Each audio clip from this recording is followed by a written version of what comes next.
Olá! Neste terceiro módulo, vamos conversar um pouco sobre o sistema capitalista e as contribuições do sociólogo Karl Marx, que dedicou sua vida e obra para entender e explicar o funcionamento desse sistema.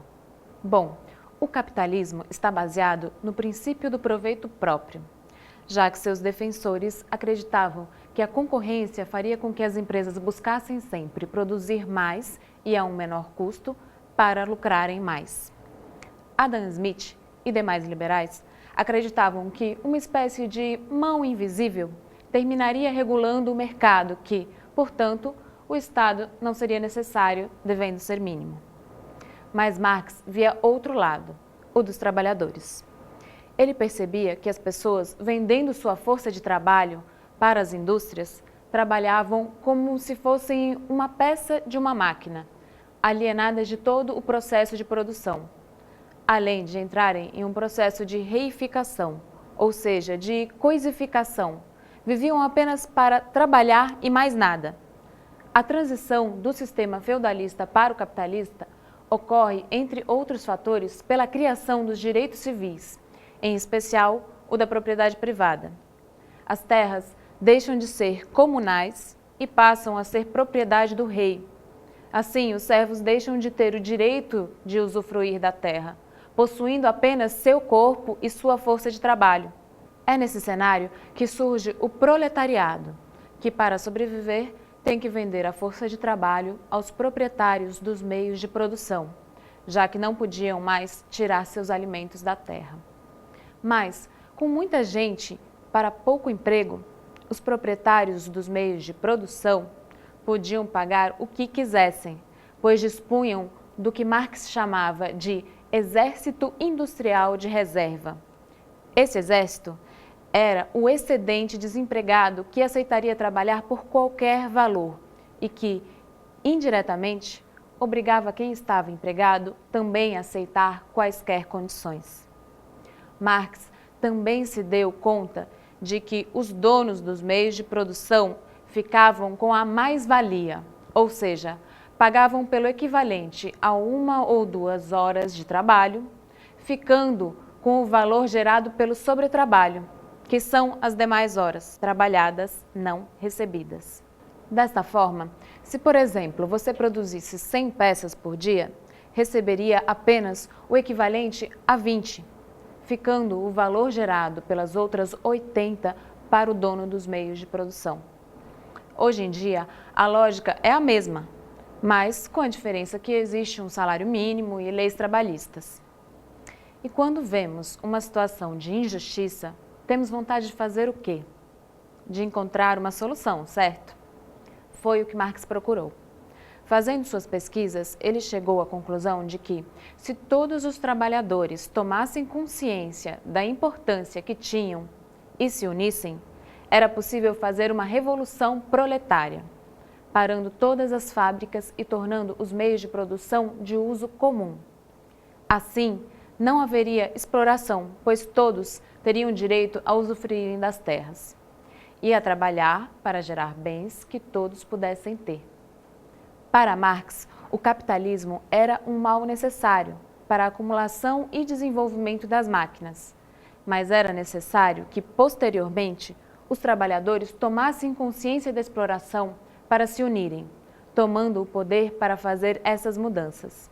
Ele previu também que o Estado seria necessário, inicialmente, para fazer a transição, no sentido de mudar a premissa do princípio do proveito próprio para o princípio do uso comum, digamos assim. Assim, além de garantir o direito de todos, o Estado deveria também fazer com que o povo entendesse e aceitasse o que era considerado o melhor para todos. Esse sistema transitório era denominado socialista. Já no comunismo, o Estado não seria necessário, pois as comunidades seriam autogestionadas e as pessoas já estariam adaptadas ao comunismo ou cooperativismo, onde todos são donos e todos são igualmente beneficiados. A consciência do poder do proletariado unido deu início a diversas greves que ocorreram no começo do século XX, responsáveis por muitas conquistas. E, até os dias de hoje, ainda é por meio da mobilização e greve que os trabalhadores reivindicam a maioria dos seus direitos. O capitalismo, no entanto, se adapta. A mídia e o entretenimento são indispensáveis para sua manutenção, pois é por meio deles que as pessoas são convencidas de que precisam de mais coisas e de coisas mais novas, o que faz com que trabalhem mais para consumir mais, gerando assim um ciclo inesgotável. Mas há também outro truque que auxilia no incentivo ao consumo. É a chamada obsolescência programada. Isto é, os objetos comprados são feitos para durarem no máximo X tempo. Depois disso, quando começar a dar problema, você chegará à conclusão que vale mais a pena comprar um novo do que consertar o antigo, que muitas vezes não tem nem 5 anos. De uma forma ou de outra, nascemos inseridos nesse sistema, e por mais difícil que tenha se tornado, por mais absurdo que seja pai e mãe passarem muito mais tempo no trabalho e no trânsito do que com os filhos, que ficam justamente na frente das telas sendo convencidos a querer novos produtos, não sabemos como sair dessa vida. Mesmo que ela, enquanto alargamos nossos limites e nos adaptamos, vá perdendo sentido. Bom, muita coisa para pouco tempo, não é mesmo? Mas ainda conversaremos mais sobre o assunto. Por isso, não se esqueça de anotar dúvidas e observações para compartilhar com a turma e assim enriquecermos a aula, combinado? Com relação aos filmes indicados, todos estão disponíveis na internet. A História das Coisas tem 15 ou 20 minutos e vai explicar justamente esse ciclo das coisas no qual estamos inseridos e é obrigatório. E caminhão que o rádio fez. Foi assim que eu percebi que eu não paguei o valor do rádio. Então, quem pagou? The Corporation é um documentário sensacional, mas é para os corajosos, pois apesar de importante, é bem longo e não está no formato fast food ao qual estamos acostumados. Diário de Motocicleta acompanha a primeira viagem de Che Guevara pela América Latina. No filme é possível entender o que foi que o motivou a se tornar socialista e se juntar a guerrilhas posteriores.